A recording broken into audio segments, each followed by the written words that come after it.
On this episode, I sat down with my friend Tony, and he's a personal coach in the YouTube space. And Tony Lysandre is based out of London. He runs one of the most practical YouTube training programs out there. And what makes him different is his ability to marry storytelling with the right tools and the content strategy, especially in the faceless niche that's blowing up right now. But I brought him in because I want to pick his brain on what it actually takes to launch a successful YouTube channel. Not just faceless, but for entrepreneurs, founders, brands who want to use YouTube to build an audience and grow their business. If you're thinking about starting a channel, or you already started a channel, it's not getting traction, you need to stay locked in for this entire episode, because Tony drops real morsels, what to do, what not to do, the exact mistakes that are killing most channels before they even get off the ground. Let's get into it.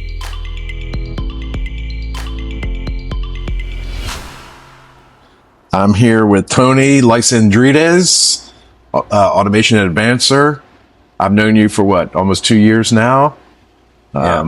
And you are the faceless YouTube coach, YouTube strategist in my circle, and very well known. And you help people all around the world with their YouTube strategy.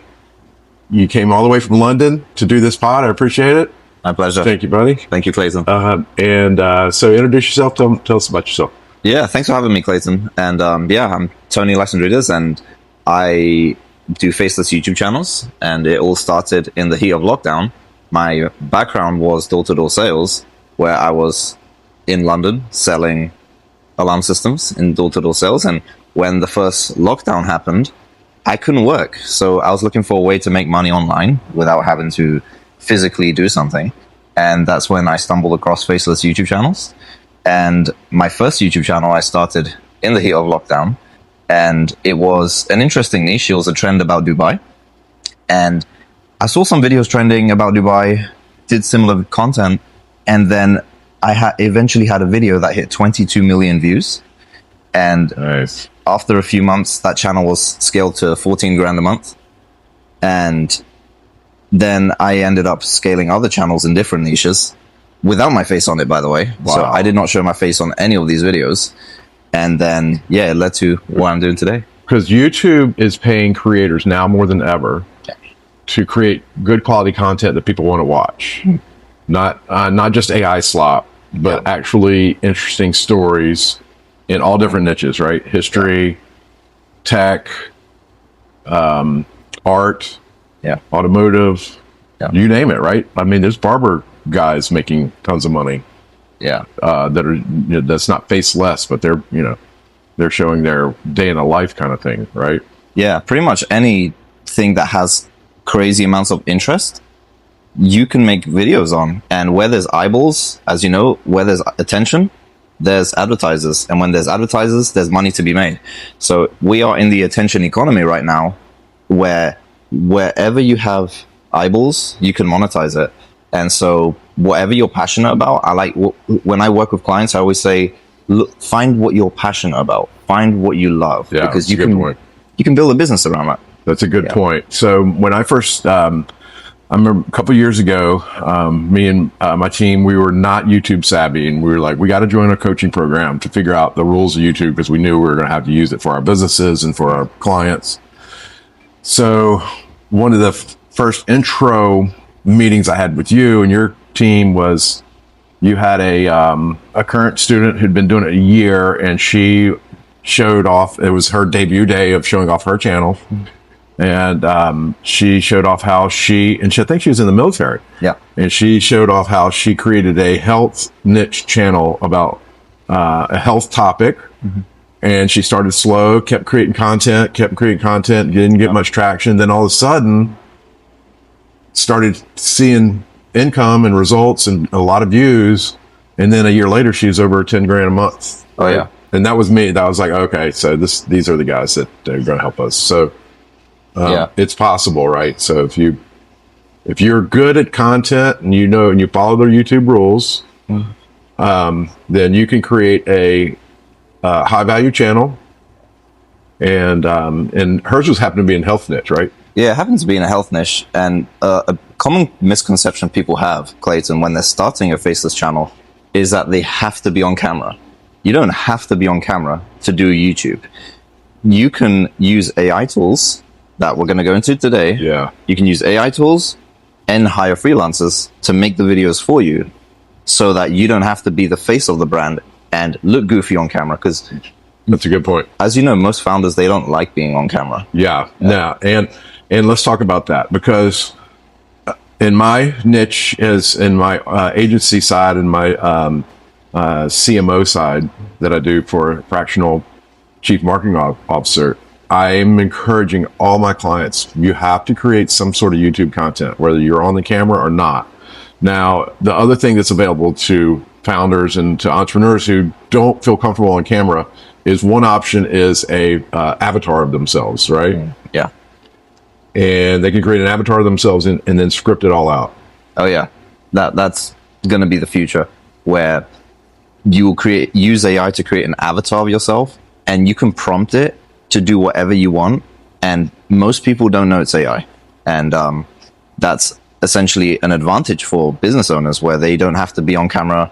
They can just have someone else prompt their AI, and then to speak and do things essentially for commercializing their business, advertising their business.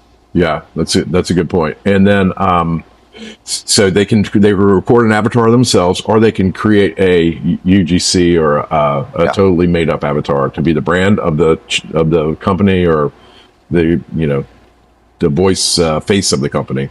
Oh yeah, that's the future. Yeah, reaching out to influencers to promote brands, I think that may be on the decline very soon, and people are just going to be using AI avatars. Yeah, Gary Vee said AI avatars are about to do to influencers what influencers did to Hollywood. Interesting. Because Hollywood is making all the money because they were known. That influencers with 100,000 followers started making multiple six figures and more. And now AI avatars are cheap. You can create one for nothing almost. Yeah. And you can make that the face and voice of your brand if you want. And then that's what's about to happen to influencers for sure. Yeah. Unfortunately, I know a few who are probably going to take a hit, but there's ways to mitigate that too. Like you can come up with something creative to broaden yourself, or to specialize in something where you can like lock in. It's not going to destroy everybody, but it's going to certainly lower the value. Yeah, and you can use AI to either help your business or be destroyed by it. So if you're worried about AI taking your job or taking your business over, just use AI to leverage AI to make more money, to automate essentially yourself now, because you can create an avatar of yourself or avatar of other people, maybe a very attractive lady to advertise your brand. There's also that option. Yeah, good point. And you can also, and I'll interject the master prompting style. As long as you create a good master prompt for your company, and for your brand, and you have a product or service or a launch or a release coming out, you go to your AI master prompt, you tell it, hey, here's what I got coming out, here's what I want to promote. You create that script and then feed it over to your avatar and create the video, YouTube video. That's one way of doing it too, right? Yeah, that is, you can prompt the AI, tell it everything about yourself, so it knows you pretty much more than you know yourself. Yeah. And it can essentially be you, an AI version of you. Yeah. And what's cool about 11 Labs, which is an AI tool that I use, is you can actually clone your own voice. Yeah. And good point. Yeah. So that's.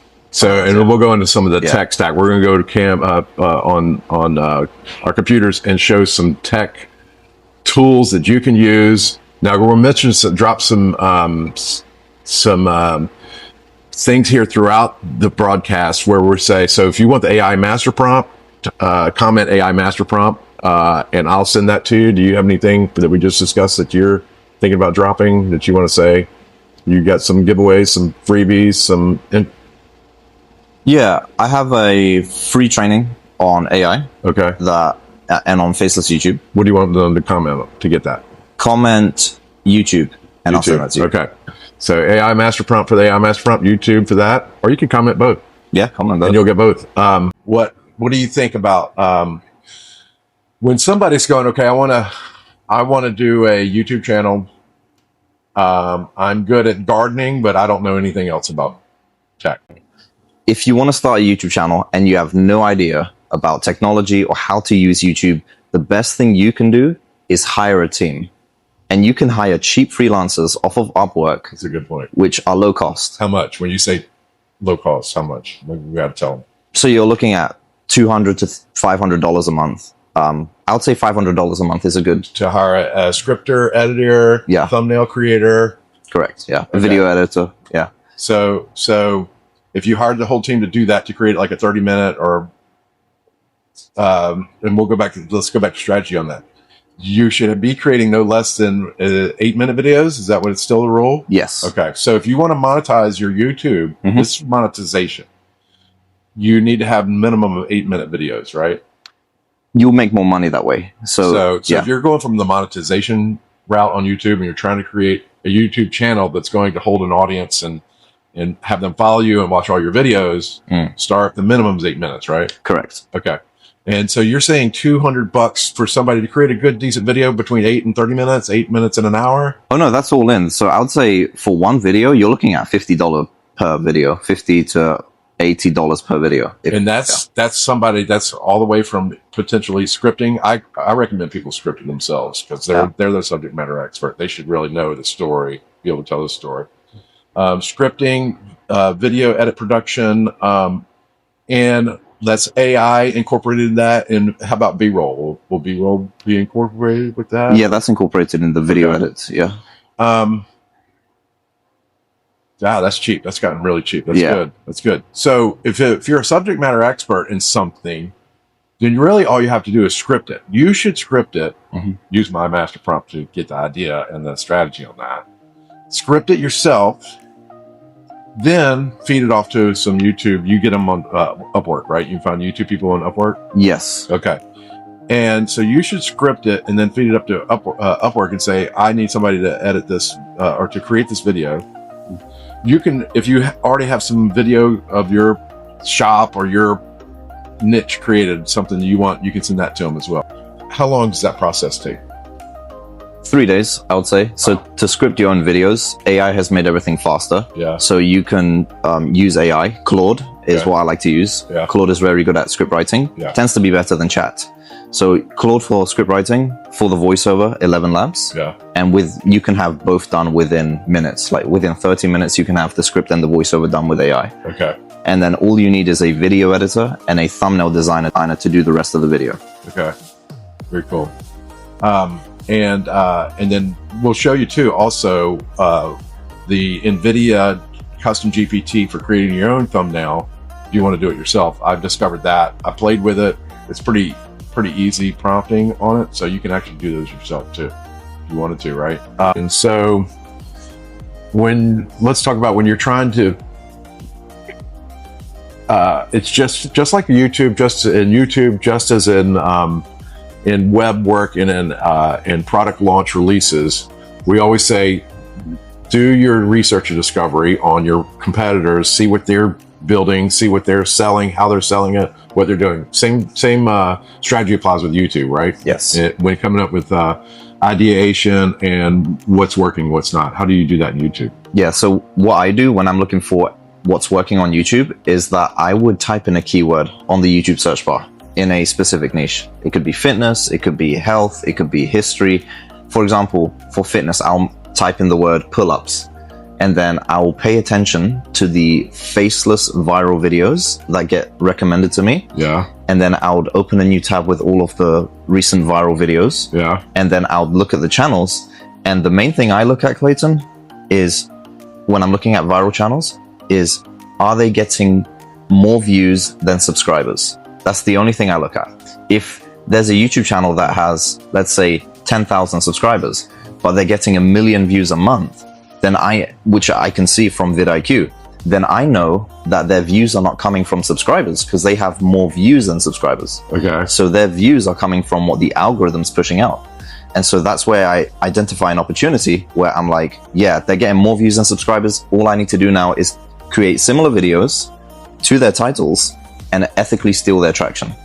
Yeah, so that's a good point. So you can see if they're getting views without having those subscribers, that means YouTube's serving up their thumbnail and their video. So there's something about their thumbnail and their title that is tracking non-subscribers to click that and watch it. Correct. Okay. That's a good strategy point. What other strategy do you do when you're doing research on niche competitors' ideas? I also like to look at the audience. If it's a US-based audience, then YouTube will pay you more. If it's not a US-based audience, YouTube will pay you less. And the reason is because advertisers have a higher budget for a US-based audience, US-based audience. Okay. If it's a Western audiences are included, US, UK, European. Okay, I was about to ask that. Yeah, and Australian as well. Okay. When you have that audience, advertisers have a higher budget. However, if your audience is in India, Africa, Asia, then advertisers have a lower budget. Gotcha. Do they have a word for those English-speaking countries? I've heard a word applied to that before. We'd use it in RPM for those countries that apply to that. Like there was some word I heard not too long ago. Western countries? Yeah, but it's U.S. and Western countries. But it was also like something that had to do with English-speaking language countries, and it's the same in marketing too. Like when people were launching different ads and campaigns and stuff like that, we target those all the time. Okay, good info. That's awesome. What else did we miss? There's a third piece of that, right? Fourth piece? Yeah, good question. I like to look at more viewers and subscribers, number one, US-based audience, number two. I also like to look at the length of the videos, because the longer a YouTube video, the more money you will make from that video. Why? Because YouTube can put in more ads in longer videos. Okay. And then your RPM spikes. Yeah. And for every 1,000 views, instead of getting $6, you'll get $12. You can double your revenue that way. Okay. What about if it's viewed on the TV, computer, or mobile phone? Does it matter? It doesn't matter. One thing we have been realizing recently is a lot of viewers are coming from TV, YouTube television. Okay. And this is elderly people who are sitting at home watching YouTube videos, and they tend to have a better attention span than the younger generation. I love it. And so they tend to be a better audience to advertise to. So another thing that you may want to look at when you are choosing a niche is ask yourself the question, what kind of product can I sell through this channel? Okay, good point. And so going back to how founders can use Faceless YouTube videos, is there is a YouTube channel, and we can have a look at it, called Yellow Dude. And this was originally, if you look at their older videos, they were originally a calisthenics company where they sell fitness gear, fitness equipment, high-ticket calisthenics products. Yeah. And so, but they wanted a way to market their business. So they started creating Faceless YouTube videos, which promoted that website that they had. And it brought in so many sales, like, it's insane. Okay, that's a good point. So if you're the niche, whatever you're picking, have something, if your company, that's awesome. And so you're also, when you're selling a product like that and you're embedding your own ads into it, will YouTube embed ads into that as well? Because I always see the checkbox says, are you promoting something on this video? Why do they ask that? What's the point? That's a good question. I believe it's because they want the audience to know that they are getting a commission from what they are talking about. Okay. And I believe in the US, correct me if I'm wrong. And it says promotion in that within video. Yeah. To let them know. But they'll still run ads on top of that too. They will. Yeah. For free accounts, right? For people who have not subscribed or to YouTube, I guess, right? Yeah. If you haven't got YouTube Premium, you're going to get hit with ads. Yeah. Cool. Okay. Awesome. That's a good strategy to know. And monetization, sponsorship, having your own products, YouTube ads, which is AdSense, right? Yeah. That's when you're getting monetized from YouTube. It's called AdSense, and that's who's paying you. Now, you have, let's say you got 3 channels. You got 3 different YouTube channels. Should you have them all in their own EIN and bank account and things like that? Separate them, silo them out? Does it matter? Their own AdSense account? Their own Google Ads account? Good question. You can do everything go into one LLC, or you can separate them. It's entirely up to you. As you can speak to an accountant on what will be the best structure for your business. And different people do it differently. One way, and this is for security purposes, is have them separate on separate Gmails, simply because if one of your channels gets taken down for violating YouTube's policies, then the other channels are secure. Yeah, so that's the reason I asked that, because I wanted to talk about YouTube policies. And one of the reasons we joined you guys is so we can learn the YouTube rules. Because there's a lot of what not to do's. Yeah. And there's a lot of automatic bans. If you break the rules, there's no coming back. They'll just kill your channel. Don't ask. You're not getting it turned back on. It's dead forever, right? Can you list like a few of the rules that you need to follow when creating a YouTube channel, what not to do? Well, I remember one of them was you can't show a URL. You can show a web page, but you can't show the URL. Is that still a rule? That was a couple of years ago. You can show a web page, but not the URL. I thought that was one of them. But anyway, there's a ton of rules like that, right? That you got to follow on YouTube that you can't do. Yeah. That's the top 3 or 5 things that gets people demonetized or delisted. Yeah, good question. Now, first of all, when it comes to you not being able to do channels again, if they take down one of your channels, that rarely happens. They rarely say that you're not allowed to do channels ever again. If they do, which has happened, you can just start a new Gmail account under a new name and get around that very easily. However, with the YouTube's policies, you can't talk about anything that's too dark. Okay. You can't monetize guns. Yeah. Anything to do with guns. You can't talk about any keywords that might get you triggered. So there's specific keywords in videos that you want to avoid. Yeah, and you notice people saying as initials for those keywords. Yes. Okay. So instead of the avoid offensive keyword. Exactly. Okay. Yeah. You would say white powder instead of the other word. Yeah. Right. And then copying. How about that? Copying. Yeah, copyright. If you download someone else's video and upload it to your channel, then that's a copyright issue. Then YouTube can take you down for that. You can get strikes on that. However, if you take other people's content and add a voiceover and editing, then it falls under fair use, meaning that you can monetize it because it's something you've created. You're repurposing their content in that case, right? And you're commentating, meaning that you're adding your own value, your own. It's like a reaction video. Yeah. Yeah. Yeah, and I'll try to find the example of like one of the guys that's doing that also. He's just basically taking business entrepreneurs' videos. He's saying, here's the business they built, and then he does a face over, puts his face in the bottom left of the screen, and then he breaks out the money they're making, and he does shorts. That's a shorts game for him.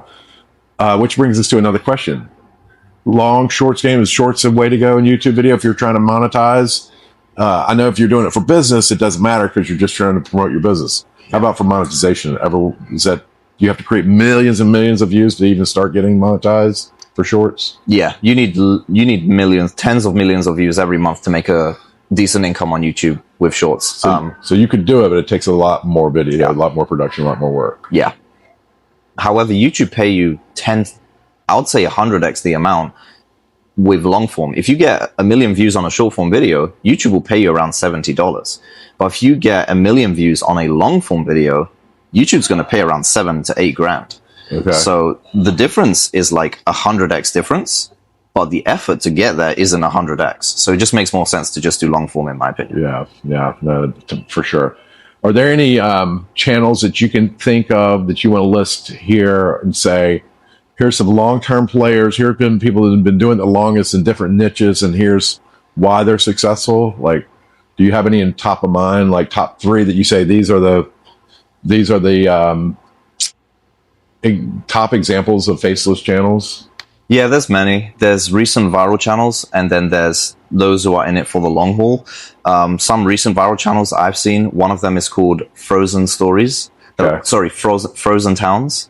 Frozen Towns? Yeah, they just did around $70,000 in the last 30 days. Oh. And they just started up like 2 months ago. Okay. They're just AI stories. Yeah. They use AI tools such as VO3 to make their videos. Okay. And they're printing money right now. Another channel in the long haul, I would say, is Yellow Dude. So there's no face in that channel. It's faceless. But they created an avatar. Like, he looks like Deadpool, like a yellow version of Deadpool. Yeah. And every month that channel's getting 3 million views a month. They're probably raking up, like, I would say a good $17,000 a month in ad revenue. However, they're making their real money on promoting their brand through that channel. And that's called what? Yellow Dude. Okay. And what's he promoting? He's promoting calisthenics equipment. Okay. Fitness ebooks. Gotcha. And other products on his website. So he's a good example of winning on both sides, winning on the monetization with the good content and then promoting his own products and brands. Like that's where you want to be. Exactly. Because you're totally getting paid 2 or 3 times. Yeah. I love it. And that increases your RPM in a sense, because every 1,000 views that you get is not just going to be the $7, $6 RPM that YouTube give you. Yeah. You have the opportunity to turn that into $100 for every 1,000 views. Yeah. Because you're advertising your own product. Yeah, that's a good point. So I know some digital guys that are doing that too, that are monetizing, doing this, explainers. Here's how we do our business. Here's how we do sales, marketing, and AI. And here's, and they get paid, get monetized on these channels like this. And I'm in the queue too. I got a, notification that if I keep going, then I'll get X amount of dollars per month. I mean, it's nowhere near my revenue, but it's nice to have like, oh, that's cool. Okay. So you just paid for the whole production. All the cost of production has just got paid for. Yeah. And some left over if you do it right. Right. Exactly. Any other channels you like to highlight or reference when you're saying, here's a really good, well done YouTube face or faceless channel that's in for the long haul? Yeah. So there's a channel called Chat History. They're a history channel, and history is an evergreen niche. Okay. And so that they're 100% there for the long haul. As opposed to the AI channels, we don't know how long they're going to be around for. Okay. AI is a trend. Yeah. We know AI is going to be the future, but AI is always changing. Yeah. So the style may change. Yeah. So they may have to adapt to different trends and styles of AI. Yeah. But with history, because it's an evergreen niche, there'll always be a demand. Yeah. I like that. I've always followed the Business Basics, things like that. He just does voiceovers for the most part with B-roll and footage. I guess he pays for good historical footage. Anything you were concerned with AI being demonetized in the future, like they call it, say, AI slop? YouTube has shown that they're okay with it, right? Do you think that'll always be the case? Is there anything to watch out for? Like 11 Labs, generic voices. Whenever I hear those, I'm like, why'd they go with a generic voice? Couldn't they have picked another voice? So I'm wondering, do you think YouTube will ever say this is too AI basic or anything? Or do you not worry about that? Yeah, so first of all, YouTube is not against AI. They are owned by Google, and Google have invested millions into AI. Good point. They have Gemini, which is ChatGPT's competitor. They have Nano Banana, which generates AI images. They have VO3, which generates AI videos. So YouTube are not against AI. However, they are against low effort. So if your content is too easily replicable or repeatable, and it requires 0 to no effort, they're against that. They'll come after you. So if, for example, if your channel only shows like one image, if it's like a 1 hour video and it just shows one image. Yeah, I've seen some. Yeah. Or they just rotate like 12 images over. Yeah. And they're just doing a voiceover with same 12 images. Yeah. I've seen that. YouTube don't like that. They want something more creative on their platform. Okay. Good point. I like what are your thoughts on coming up with ideas that work for YouTube? Good question. And this is the most important thing in the whole entire process. Okay. Because if you can get ideation right, everything else goes right. If you get ideation wrong, everything else goes wrong. So the way to do YouTube ideation is look at what's already worked and just change one word in the video title. For example, if a video went viral on how chocolate is made, you can take that framework and change the word chocolate to vanilla. Okay. Or to sugar, or to something else. So there was a TV show that came out, I believe 10 years ago or 15 years ago, and it was called How It's Made. Yeah. I'm sure many people know about how it's made. I watched a lot of that. There's YouTube channels that follow that exact same framework, where they just talk about how chocolate is made, how vanilla is made, how sugar is made, how Oreo cookies are made. Yeah. And so when you find a viral outlier, you just come in, change one word, and that's how you do it. That's a good point. And the how it made stuff is always going to be big, right? So people are just curious about how different things and you get an opportunity to create a longer video showing each step of the process, right? And people seem to be like intrigued with that kind of stuff. I know. Yeah. I like, I geek out on some of those. Yeah. Cool. What are the biggest mistakes people do in creating a YouTube channel? What's the biggest mistake to? The biggest mistake that people have when it comes to creating a faceless YouTube channel is they try to do everything by themselves. They try to do the script, the voiceover, the editing, the thumbnails. You become a glorified employee when you do it that way, and you end up getting hardly anything done. Yeah. Because you're relying on Wearing all hats. Yeah, wearing all hats Yeah. takes too much time and effort. You're just going to get burnt out. So that's a big mistake people make. That's a good point. And then don't let me forget to ask you the importance of the thumbnail and the title. But we'll probably show us that on when we go on screen, right? Sure. People are like, fireplace channel. I can create fireplace channel, 12 million views. I should make $1 million. How's that work now? What's your thoughts on that? YouTube don't like that kind of content. They don't like meditation channels and fireplace channels simply because there's not a lot of creativity that goes into that. So you're most likely to get demonetized doing low effort content like that. So I would personally avoid that. So you can't just fire up a fireplace channel and necessarily think about making money. There's already a ton of them. Yeah, there's already a ton of them. It's very saturated, and I believe a lot of them that were doing well have been demonetized. Okay. And then for content, I mean, there are people who have like their bird feeder and stuff like that. They are like, but they're unique, right? Because they have their own backyard and their own kind of birds coming. And sometimes I've noticed they'll offer their own commentary or the Cardinals back, and they name the birds and stuff like that. That's unique though, right? Yeah, that's unique. Yeah. Some niches require you to actually be an expert in that field. So I know, Clayton, your channel's taken off and you're using it to help entrepreneurs with their businesses. Can you tell me more about that? Yeah. So there are companies and founders who aren't comfortable being on just firing up the camera themselves.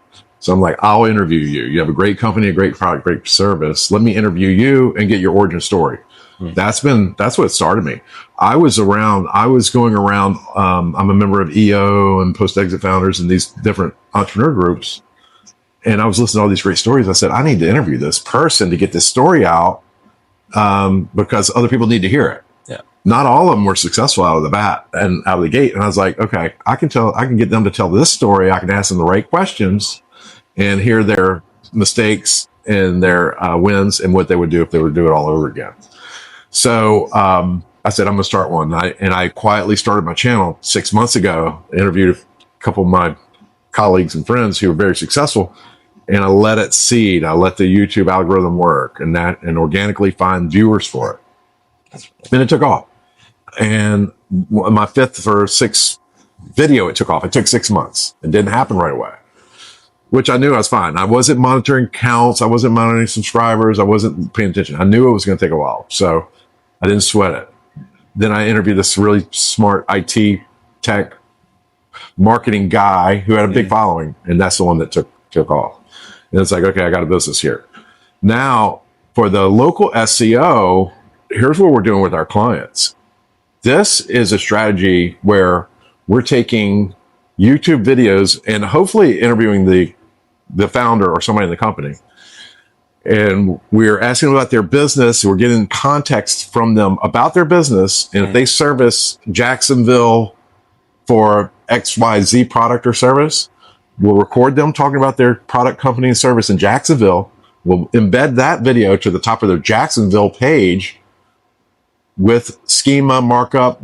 And that actually feeds the algorithm for YouTube, Google, and when people are searching, it helps a lot. So we've been using YouTube for local search and, of course, for national and international search. Wow. It's huge. It helps really well because Google, AI, LLMs pick up the words within the transcript within YouTube.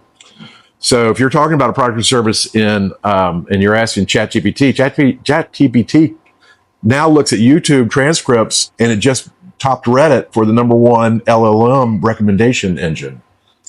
So that's why we're big into it. And I think it's huge. And you're going to see a lot of founders now. There's another reason I wanted to have you on is because Faceless isn't just for the creative person who's trying to monetize and create a story, which is great, but it's also potentially very useful for other businesses, right? Oh, yeah. It is. And they can use it to tell their stories and monetize their product sales and services. Oh, yeah. 100%. Yeah. Yeah. Cool. Well, I look forward to getting in it with you. And then you're going to get on screen here and show us some examples. We're going to look at some numbers. Yeah. We're going to help people scope out what to look for, what tools to use. You're going to give them everything they need to get started, right? Yep. Dude. Let's do it. Okay, Tony, show us some channels, good examples of channels that are working that you like. Cool. I'm just going to share my screen right now. Yes. So there are several channels that are going viral right now on YouTube. And I'm going to show one that has been recently popping off. It's called Frozen Towns over here. Yeah. And with Frozen Towns, they essentially started only like 4 months ago, as you can see here. 4 months ago, they started doing these interesting AI videos. So as I am just hovering my mouse over the thumbnails, if you can see the GIF, these are actually AI videos. They look real, but they're actually AI videos generated either by VO3, could be Kling, Nano Banana. So there's different types of AI tools out there. So my guess is VO3 or Sora that they're creating these videos from. Now, if we go on the most popular videos, they are getting insane amounts of views. And it's the winter season right now. So I'm assuming that's why it's pretty popular, this specific style. So they've had one video hit 5.2 million views in the past 6 days. This video right here, if with a $5 RPM, 5.2 million views in 6 days, with a $5 RPM, which is being conservative because it's a 17-minute video, it's probably a higher RPM, but let's be conservative. 5.2, that's 5,200 with a $5 RPM, times that by 5, $26,000, guys. That is $26,000 in revenue from one video that was uploaded 6 days ago. Now, I have vidIQ installed as a Chrome extension on my browser, and that essentially tells me how much money this channel is making. So vidIQ, I would highly recommend it. Download it it's a free extension. Download it as a Chrome extension, and it enables me, when I click view quick channel stats, it enables me to know the roughly monthly earnings here. So it gives me a huge range of 27,000 to 81,000. From my experience and I've been doing Faceless channels for 5 years now, the higher number is the more accurate number. So this channel essentially is doing around $80,000 a month. Now, we look at their views in the past month. If we click view channel stats, in the past 30 days, they've done 16.3 million views in the past 30 days. If you do $5 RPM, so you have 16 times 5, yeah, you're looking at, I didn't write that correctly, my bad. Yeah, 81K. So that's pretty accurate. And I believe pretty much it'll probably be more than that because their videos are a bit longer than yours. And he doesn't have that many subscribers yet. No. And the thing is, YouTube subscribers don't mean anything anymore. It's all about views. Subscribers don't pay your bills. It's the views that pay you.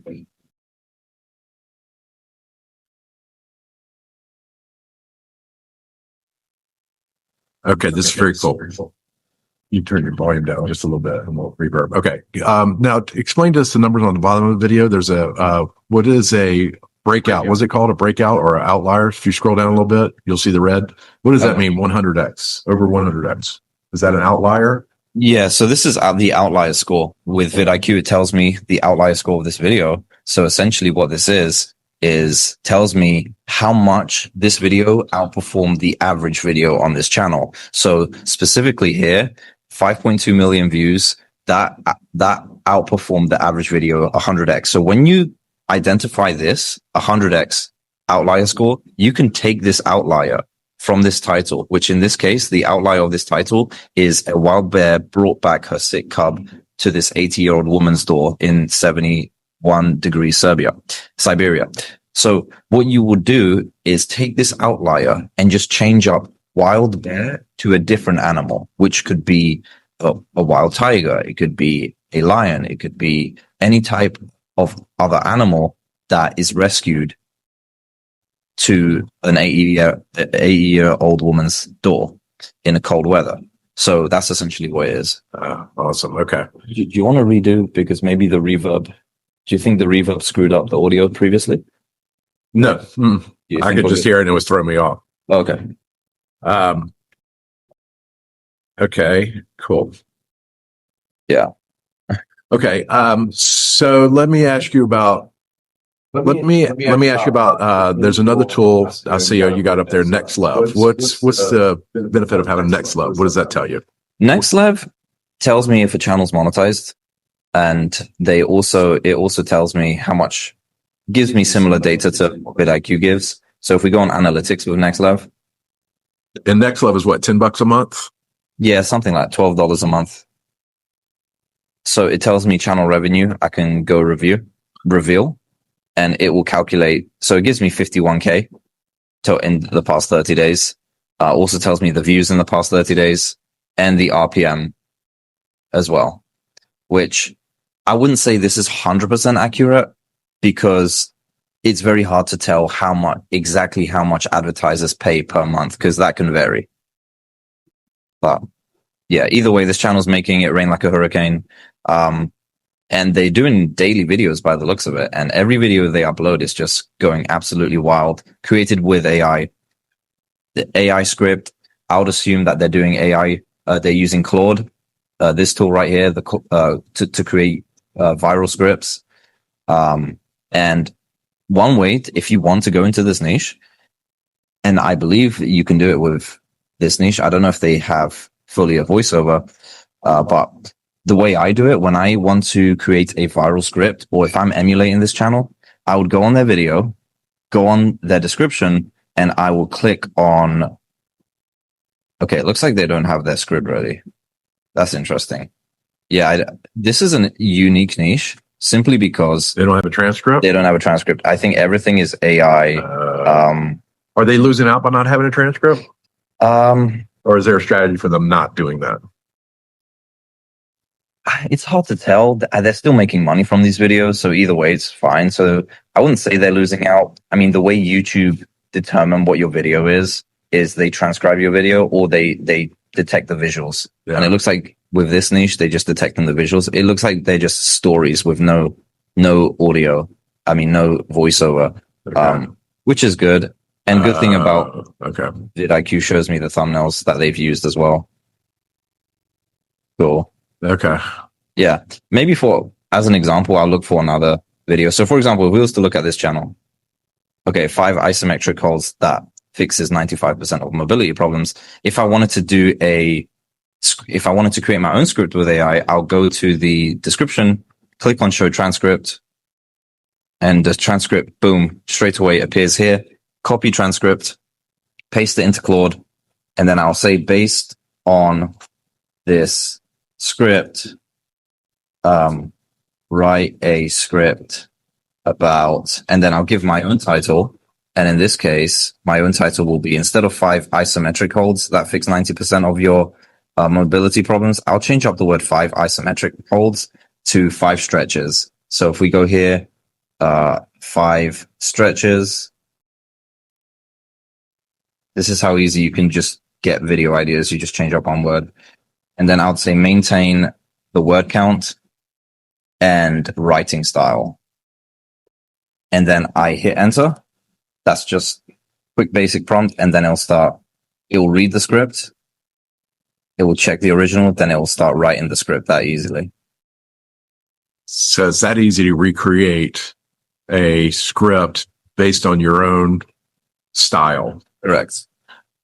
Yeah. And this is also assuming that you've already prompted Claude to know your style, your humor, your cadence. Very cool. I love it. Yeah. And then when that script becomes ready, what I use for voiceovers is 11 Labs. Okay. Yeah, this is a cool tool, which essentially I can do a quick demonstration. This is a cool tool that you can use to take your scripts into voiceovers. Okay. And so I use this enhance feature down here, which enables prompts like make the voiceover sound thoughtful. We click generate speech, and then it will just do it. It does it that quick. Yeah, it just plays the very cool, the voiceover. And 11 Labs is what, $50 a month? It's $20 a month. There's different packages. Some packages are $10. Some packages are $200. Okay. So it really depends on how much credits you need. Gotcha. Very cool. With my experience, I've only really needed the $20 a month package. There was a point I needed more, but yeah, it really depends what kind of niche you're doing. And are you using your own cloned voice in here, or are you using an AI voice? I'm using an AI voice. Okay.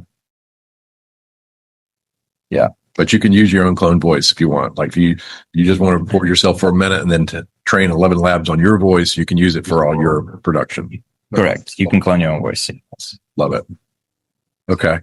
Can you talk about title, the importance of a title and a thumbnail, and show some examples of those and what works and why it's so important and why it's so effective on getting people to click? Yeah, titles and thumbnails are very important.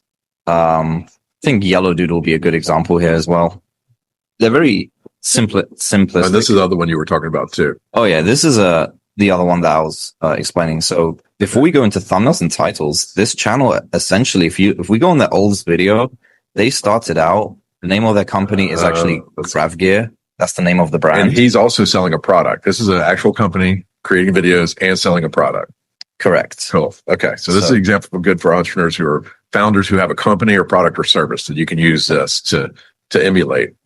Exactly. Okay. So this is before AI. He was using thumbnails. So he wasn't even putting text on the thumbnail. He was just taking pictures of him and his people using his equipment.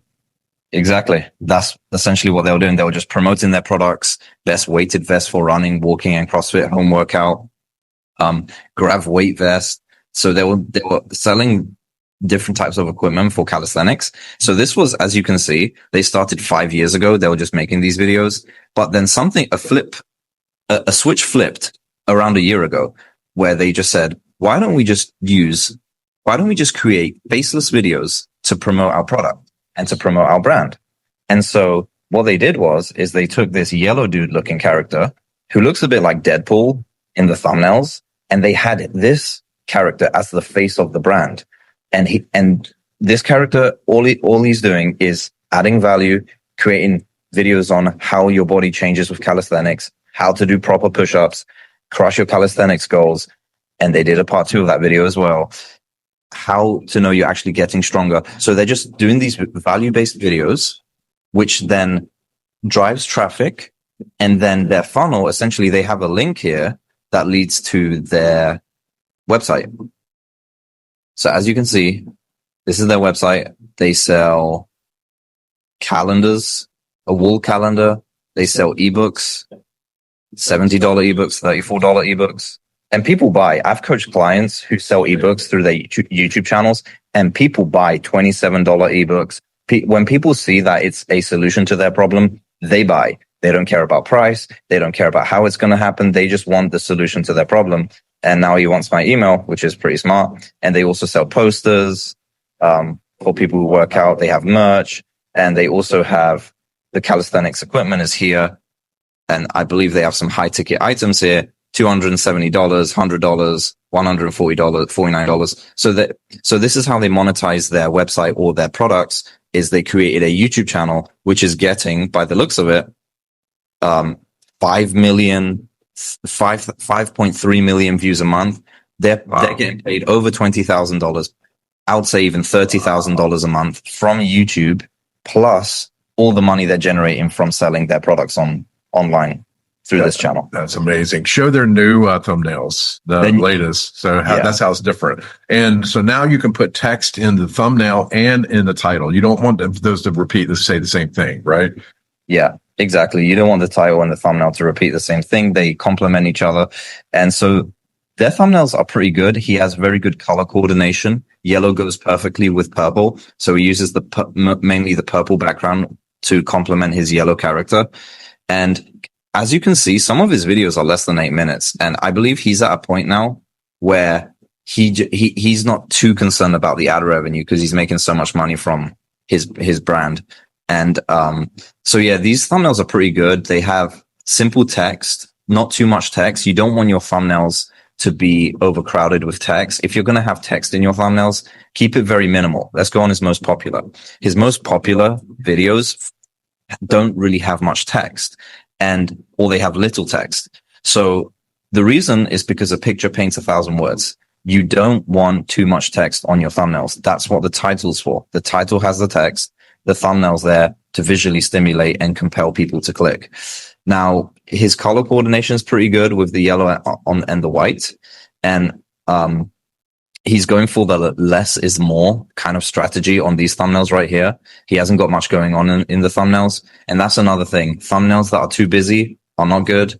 Thumbnails that have more than 3 elements is not good either. So never have your thumbnails overcrowded. Never have empty space. On these thumbnails, can you see that he doesn't have empty space on these thumbnails? He purposely over here enlarged the character to take up as much space in the thumbnail as possible, because you don't want empty space. You don't want too much going on in the thumbnails. You want it simple, really tells the viewer exactly what the video is about, and they know it instantly what the video is about so that they click on it.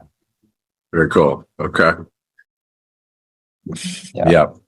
Good advice. I love it. All right. So this is an example of a business actually using Face and Faceless to create content, revenue, multi-streams of revenue, and how to do your strategy correct on thumbnail and title. That's very cool. What else can we cover? You got anything else you want to show us? Any other good channels that you think are a good model for somebody starting out to follow that would be like, here's the right way to do it? Yeah, there's actually a few that I've been looking at recently. And one of them is a psychology channel. Psychology. I can never spell psychology. I can't either. Psychology simplified. I can't spell entrepreneur, and I'm an entrepreneur. So this is a recent viral channel that I've seen pop off, and some of their videos just been going absolutely ballistic. Can you see that they never do anything strategically, never do a video less than 8 minutes? This is because with an 8-minute long video, as I said, and I'll say so many times because I have to repeat myself to so many students I speak to, never do a video under 8 minutes. Why? Because you can put in ad breaks in the video if it's over 8 minutes. So they purposely stretch everything out to 8 minutes plus. And so this is a recent viral psychology channel. And when I look at recent viral videos, I like to look at videos that have, like I said, had more views in the past 30 days than their subscribers. So they have 193,000 subscribers. However, if we go on how many views they got in the past 30 days, they've got 7.8 million views in the past 30 days.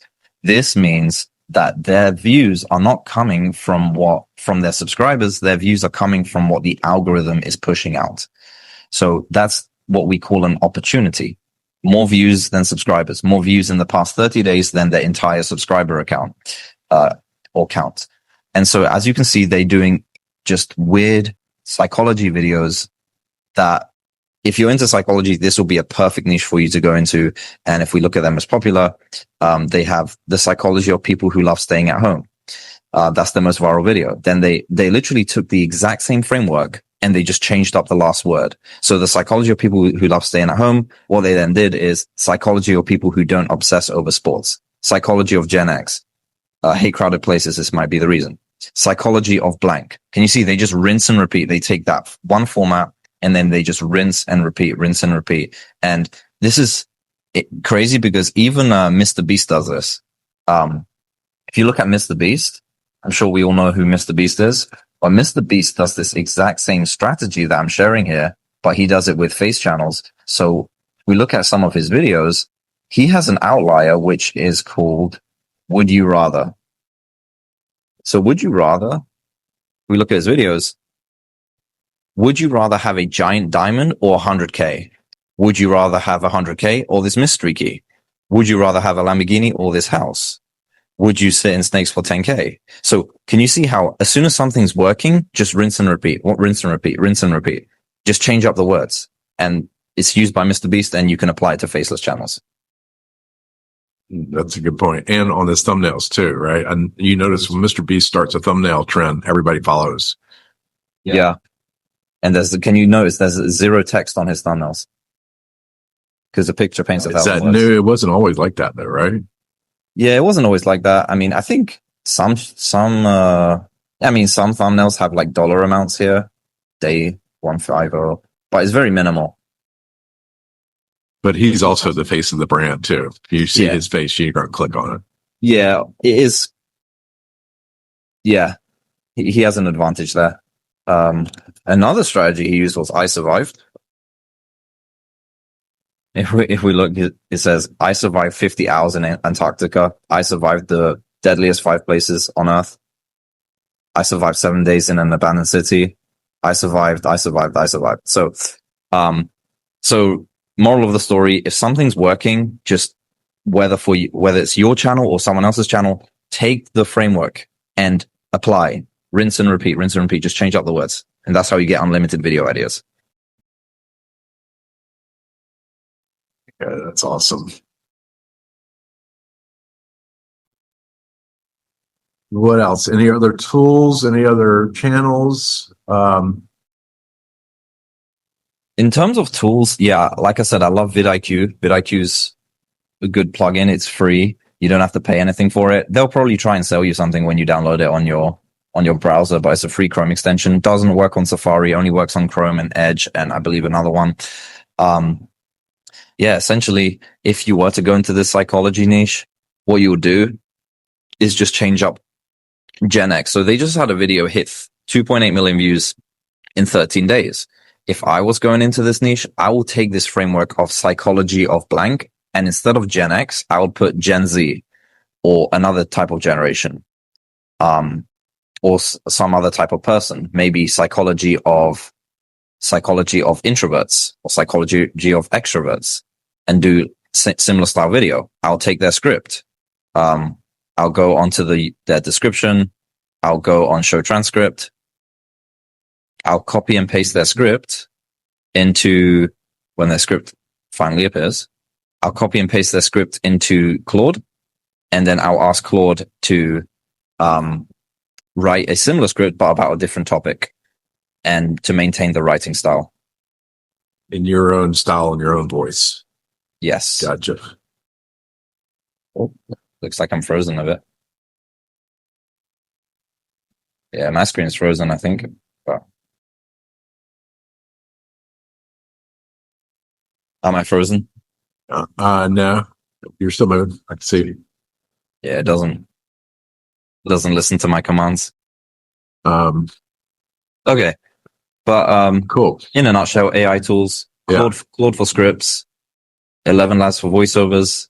And then when it comes to video editors, I hire off of Upwork, and I do a job post. I like Upwork. I choose Upwork over Fiverr because with Upwork, you post the job and they apply to you. With Fiverr, you have to kind of chase people and message people, tell them about your project.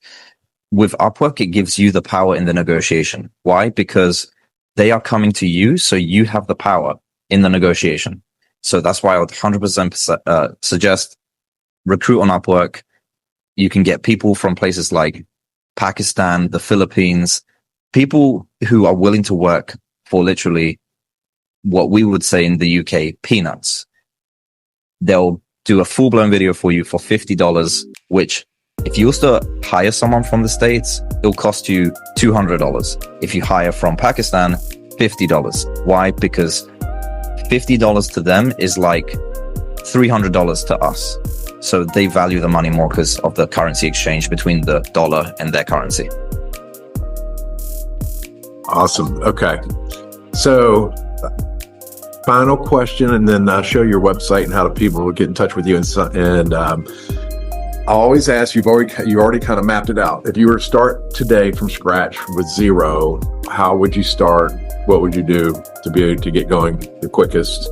And then tell us how to get in touch with you. If I was starting from zero, I'll scroll through YouTube. I'll look for recent viral channels that have got over 5 million views in the past 2 months. And I would create similar videos to that channel.